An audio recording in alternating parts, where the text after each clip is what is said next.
বাচ্চারা যখন হুটহাট বার্থডে কেক খাওয়ার বায়না ধরে তখন চাইলে কোনো রকম ক্রিম ছাড়া, বিটার ছাড়া, এমনকি ওভেন ছাড়া চুলায় ঝটপটে কেকটা তৈরি করে দিতে পারেন। খেতে অনেক বেশি সফট আর অনেক মজাদার। বাসায় একবার হলো তৈরি করে দেখবেন, বাচ্চারা অনেক বেশি পছন্দ করবে আর মজা করে খাবে। আশা করছি আমার এই সহজ কেকের রেসিপিটি আপনাদের ভালো লাগবে। তো কেক তৈরি করার জন্য এখানে একটা মিক্সিং বলে রুম টেম্পারেচারে 2টা ডিম ভেঙে নিচ্ছি। আর এখানে প্রথমে ডিমের সাদা অংশটাকে রেখে কুসুমগুলোকে এভাবে করে আলাদা করে একটা সাইডে রেখে দিব। তারপর ডিমগুলো ভেঙে নেওয়া হয়ে গেলে এবার হচ্ছে ডিমের সাদা অংশটাকে একটা হ্যান্ড মিক্স দিয়ে ভালোভাবে মিশিয়ে নিব। একটু সময় নিয়ে ভালোভাবে মিশিয়ে নিতে হবে। আর মিশিয়ে নেওয়ার পর্যায়ে ডিমের মিশ্রণের মধ্যে যখন এমন একটু ফমিং ভাব চলে এসেছে, এরপর যে 1/3 কাপ চিনি এর মধ্যে 2 থেকে 3 বারের মতো দিয়ে ভালোভাবে মিশিয়ে নিব, যতক্ষণ না পর্যন্ত চিনিটা পুরোপুরি গলে যাবে। বেশ কিছুক্ষণ সময় নিয়ে মিশিয়ে নেওয়ার পর চিনিটা খুব ভালোভাবে গলে গেছে আর ডিমের মিশ্রণটা এরকম ফর্মিং হয়ে গেছে। এরপর যে এর মধ্যে 3 টেবিল চা চামচের মতো রেগুলার রান্নার তেল দিয়ে মিশিয়ে নিচ্ছি। এবার এর মধ্যে আগে থেকে যে ডিমের কুসুমগুলো আলাদা করে রেখে দিয়েছিলাম এগুলো দিয়ে আবারও ভালোভাবে মিশিয়ে নিব। তো মিশিয়ে নেওয়া হয়ে গেলে এখন এর মধ্যে শুকনো উপকরণগুলো দিয়ে দিব। এজন্য এখানে একটা চালনির মধ্যে 1/2 কাপ ময়দা নিয়ে নিচ্ছি আর 2 চা চামচ গুঁড়া দুধ নিচ্ছি, 2 চা চামচ কোকো পাউডার, 1 চা চামচ বেকিং পাউডার। এবার হচ্ছে এই শুকনো উপকরণগুলোকে একটু চেলে নিচ্ছি। শুকনো উপকরণগুলো চেলে নেওয়া হয়ে গেলে এবার এগুলোকে ডিমের মিশ্রণের সাথে একটু আলতো হাতে ভালোভাবে মিশিয়ে নিব, যাতে ডিমের ফর্মিংটা নষ্ট না হয়ে যায়। তারপর এখানে একটা কেকের মোল্ডের মধ্যে আমি আগের থেকে ভালোভাবে তেল ব্রাশ করে বাটার পেপার বিছিয়ে দিয়েছি। এখন এর মধ্যে কেকের মিশ্রণটা দিয়ে দিচ্ছি।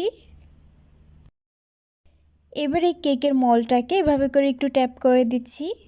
তারপর কেকটা বেক করার জন্য এখানে একটা পাত্র চুলায় বসিয়ে এর মধ্যে কাগজ আর একটা স্ট্যান্ডার দিয়ে ঢাকনা দিয়ে ঢেকে 5 মিনিটের মতো প্রিহিট করে নিয়েছি।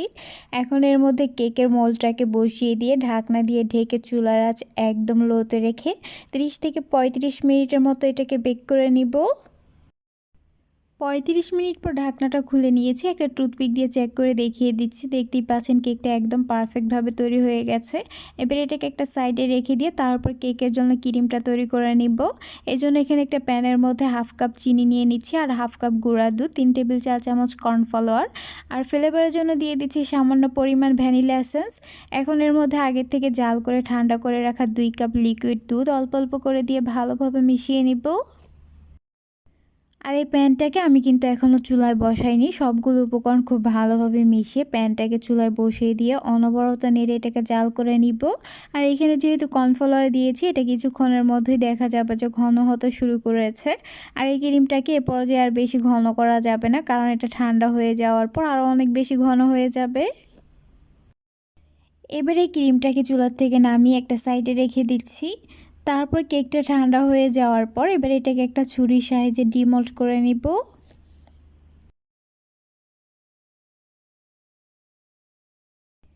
কেকটা ডিমোল্ড করে নেওয়ার পর এবার এর উপরের পার্টটাকে আমি কেটে নিচ্ছি, এটাকে পরে ব্যবহার করব। এখন এটাকেও 3টা স্লাইস দিয়ে এভাবে করে কেটে নিব। কেটে নেওয়া হয়ে গেলে এখানে একটা প্লেটের মধ্যে আমি একটা কেকের স্লাইস নিয়ে নিয়েছি। এরপর আগে থেকে 1/4 কাপ পানিতে 2 টেবিল চামচ চিনি দিয়ে সুগার সিরাপ বানিয়ে নিয়েছিলাম, এটা এভাবে করে ব্রাশ করে দিয়ে দিচ্ছি। তারপর আগের থেকে তৈরি করে রাখা ক্রিমটা দিয়ে এভাবে করে একটু ভালোভাবে সেট করে নিব। একইভাবে এর উপরে আরেকটা কেকের স্লাইস দিয়ে প্রথমে সুগার সিরাপটা ব্রাশ করে নিব, এরপর এর মধ্যে ক্রিমটা দিয়ে ভালোভাবে সেট করে নিব। এবার এর উপরে লাস্ট কেকের স্লাইসটা দিয়ে একইভাবে প্রথমে সুগার সিরাপটা ব্রাশ করে নিব, তারপর এখানে ক্রিমের পরিমাণটা একটু বেশি দিয়ে একটু ভালোভাবে সেট করে নিব। আর কেকের চারপাশটাতেও ক্রিমটা লাগিয়ে নিতে হবে।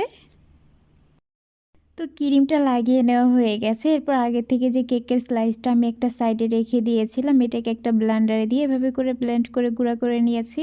এখন এগুলোকে কেকের চারপাশটাতে লাগিয়ে নিচ্ছি। এরপর ক্রিমের সাথে আমি 1 চা চামচ কোকো পাউডার মিশিয়ে নিয়েছি। এখন এটাকে কেকের উপরে এভাবে করে দিয়ে আমি একটু ডিজাইন করে নিচ্ছি। এখানে ডিজাইনটা যার যার পছন্দ অনুযায়ী করে নিতে পারবেন। একটা টুথপিক দিয়ে এভাবে করে ডিজাইন করে নিচ্ছি। খুবই সহজ একটা কাজ, আর কেকটাও দেখতে অনেক বেশি সুন্দর লাগে। তো ডিজাইনটা করে নেওয়ার পর কেকটা এখন আমার পুরোপুরি রেডি। মাশাআল্লাহ, দেখতেই পাচ্ছেন কেকটা দেখতে কতটা সুন্দর হয়েছে। এবার চলুন এটা আপনাদের কেটে দেখিয়ে দিচ্ছি। এই কেকটা তৈরি করতে যেমন খরচ কম হয়, খেতেও অনেক বেশি মজার। বাসায় একবার হলো তৈরি করে দেখবেন, বাচ্চারা অনেক বেশি পছন্দ করবে আর মজা করে খাবে। আশা করছি আমার এই সহজ কেকের রেসিপিটি আপনাদের ভালো লেগেছে। ভালো লাগলে আমার পেজটা ফলো করার অনুরোধ রইল, তার সাথে আমার চ্যানেলটা সাবস্ক্রাইব করার।